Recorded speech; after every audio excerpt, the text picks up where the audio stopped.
करा प हमरा तू साइन पिया कोनो दोसरा पमर बनल पिया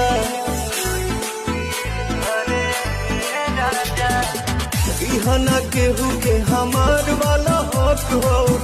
हर के जात हनी होइए जाला सक हो सातो बचनवा न भोले हो सजनवा लजिया बचै हर हाल